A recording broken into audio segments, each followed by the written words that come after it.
So now I present to you Mr. John Bartucz. Thank you.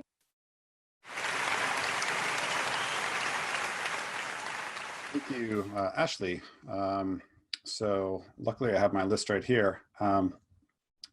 Bananas, strawberries, oh wait, sorry, wrong list here on my desk. I was gonna start off with some quarantine humor, but they're all inside jokes. So I'm gonna get straight to the point. First of all, I'd like to thank Russell and the Minnesota IT Center of Excellence for tirelessly supporting and promoting students and educators throughout the year. Despite being at every event, every conference, constantly writing articles, promoting everyone's accomplishments, creating new curricula, and championing the idea that technology is for everyone, I've never actually seen Russell tired or in a bad mood. In fact, I think he may have created a robot clone of himself and retired to the North Shore already. I'd also like to thank every teacher, parent, volunteer who has started a computer club or been volunteered to teach a class. Even if it feels like you don't know what you're doing, all it takes is one spark and a girl is on her way. You may never find out about it, but most girls quietly become interested in tech because of one teacher or one mentor somewhere along the way. Thank you. Finally, I'd like to thank the National Center for Women in Information Technology and all of its partners and sponsors for creating these awards. To all the young women who are recipients of these awards, you may not realize the full importance of what they represent. Yes, they look good on your resume, and hopefully they'll help you get into your dream college or land your perfect job. But that is really just the tip of the iceberg.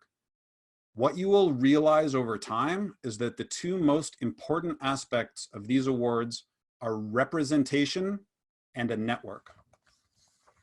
I hope that you will take the time to look at some of the stories about the MNAIC alumna and where they are now, because you are those women. And not only that, you can stand on the shoulders of those women and reach even higher. The best part is that you don't have to do it alone. Most of the women in the history of technology have had to work alone, wondering if they are supposed to be there and having only their own courage to rely on.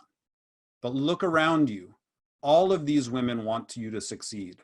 All of these women want to share your successes and your failures because that is what makes us all stronger. Because here is where we get to the bad news, and I'm not going to sugarcoat it. Things are still pretty tough for women in tech. Despite more than half a century of women sending us to the moon, programming the first general purpose computers, creating the first compilers, designing the first mobile CPUs, and much, much more, the percentage of women in CS in most schools sits stubbornly around 15 to 20%. And in the profession, it's even lower. Women around the world report sexism and harassment in their jobs. From Gamergate to the Engineers Manifesto, women are constantly and forcefully told they still don't belong. And so while I am here to celebrate all of your wonderful achievements, I'm going to use my time for a pretty big request. I need you to light the world. And I don't mean you need to be a shining beacon of perfection. In fact, it's quite the opposite. You are bright enough just the way you are. What I'm asking is that you make a decision right now to take that light and shine it in dark places. Call out the injustices that you see and shine a light on them. Find the people with no platform and shine a light on them. I will tell you right now, it won't be easy. You will make mistakes. You will have people try to keep you quiet. You will wish you said something different at the time, but you will have said something. And that is a change in the world. Never, ever underestimate one small change in the world. So if you, yes, you, individually shine your light into some darkness, you give courage to all these women here tonight. And if you try and fail, still you'll find a whole group of women who will support you and pick you back up. Because that is why we are here tonight. Not just to pat ourselves on the backs, but to look around and see all the light that is ready to shine.